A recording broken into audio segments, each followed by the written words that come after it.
دوستو یہ بات ہے اکتوبر 1954 کی،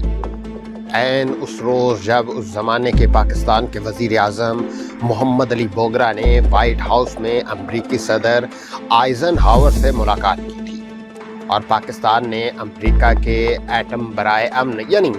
ایٹم فار پیس کے منصوبے میں شمولیت کے ساتھ جوہری توانائی کے شعبے میں تحقیق اور ترقی کے لیے جوہری توانائی کے کمیشن کے قیام کا اعلان کیا تھا۔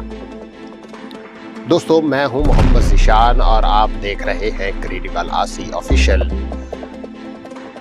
یہ آغاز تھا پاکستان کے جوہری پروگرام کا، یا دراصل یہ پاکستان کی طرف سے پیمان تھا کہ وہ جوہری توانائی اسلحہ کی تیاری کے لیے استعمال نہیں کرے گا۔ اس زمانے میں پاکستان میں اس مسئلے پر کافی لے دے ہو رہی تھی، کیونکہ بہت سے مبصرین کے نزدیک صدر آئزن ہاور کا ایٹم برائے امن کے منصوبے کا اصل مقصد امریکہ کے علاوہ دنیا کے دوسرے تمام ملکوں کو جوہری اسلحہ کی صلاحیت سے محروم رکھنا اور ان پر قدغن لگا کر انہیں جوہری اسلحہ کی تیاری سے روکنا تھا۔ پاکستان کی طرف سے آئزن ہاور کے اس منصوبے کو تسلیم کرنے پر پاکستان میں بہت سے لوگوں کا ماتھا ٹنکا، کیونکہ یہ آغاز تھا پاکستان کی طرف سے امریکہ کے قدموں میں خود سپردگی کا۔ اس کے فوراً بعد ہی امریکہ اور پاکستان کے درمیان فوجی، سیاسی اور اقتصادی شعبوں میں ہمہ گیر قربت اور تعاون کا دور شروع ہوا۔ اسی سال پاکستان امریکہ کے 2 فوجی معاہدوں سینٹو اور سیٹو میں شامل ہوا اور امریکہ نے بھاری فوجی اور اقتصادی امداد کے عوض پاکستان کی سرزمین پر فوجی اڈے قائم کیے تھے اور اپنے فوجی صلاح کار پاکستان بھیجے تھے، اور اسی کے ساتھ پاکستان کے 5 سالہ اقتصادی منصوبے کی تیاری کے لیے امریکہ نے اپنے مبصرین پاکستان کے منصوبہ بندی کمیشن میں تعینات کیے تھے۔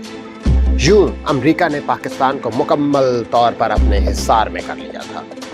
پاکستان پر امریکہ کے اثر کی مکمل گرفت کا نتیجہ یہ رہا کہ اس زمانے میں پاکستان کی قیادت نے ایک لمحے کے لیے بھی جوہری اسلحہ کی تیاری کے بارے میں نہیں سوچا۔ عام طور پر اس وقت امریکہ کے دفاعی معاہدے جہریت کے تدارک کا ذریعہ سمجھے جاتے تھے۔ سن 60 کی دہائی میں یہ خبریں آنی شروع ہو گئی تھیں کہ انڈیا اپنی بڑھتی ہوئی تیزی سے جوہری تجربات کی سمت بڑھ رہا ہے، لیکن اس کے باوجود پاکستان کی قیادت نے جوہری اسلحہ کے میدان میں قدم رکھنے سے صاف انکار کر دیا۔ سن 64 میں انڈیا کے وزیر اعظم جواہر لال نہرو کے انتقال پر جب پاکستان کی طرف سے تعزیتی وفد کی قیادت کرتے ہوئے ذوالفقار علی بھٹو دلی آئے تھے تو میں وہیں موجود تھا۔ مجھے یاد ہے کہ اس موقع پر ان سے طویل ملاقات میں انڈیا میں جوہری توانائی کے شعبے میں پیش رفت پر بات ہوئی تھی۔ جب میں نے ان سے پوچھا کہ پاکستان جوہری صلاحیت حاصل کرنے کے لیے کیا کر رہا ہے تو ذوالفقار علی بھٹو نے مجھ سے یہ پیمان لے کر کہا کہ میں یہ راز نہیں فاش کروں گا۔ انکشاف کیا تھا کہ سن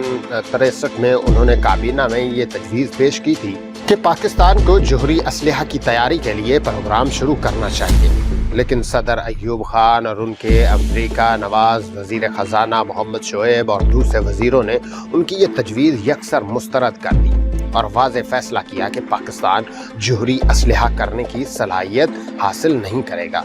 اس موقع پر فرانسیسی صدر چارلس ڈی گال نے پاکستان میں جوہری ری پروسیسنگ پلانٹ کی تعمیر کی پیشکش کی تھی، لیکن ایوب خان نے یہ پیشکش ٹھکرا دی۔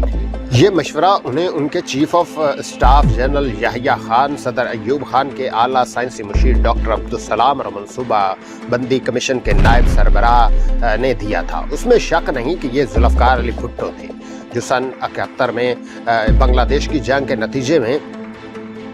2 لخت کرنے میں ان کا اہم کردار تھا اور انہوں نے پاکستان کو جوہری قوت بنانے کا منصوبہ شروع کیا تھا۔ صدر کے عہدے پر فائز ہونے کے فوراً بعد بھٹو نے ایران، ترکی، مراکش، الجزائر، تیونس، لیبیا، مصر اور شام کا طوفانی دورہ کیا تھا اور میں اس سفر میں ان کے ساتھ تھا۔ اس دورے کے 2 اہم مقاصد تھے۔ ایک مقصد مسلم ممالک سے تجدید تعلقات تھا اور دوسرا پاکستان کے جوہری پروگرام کے لیے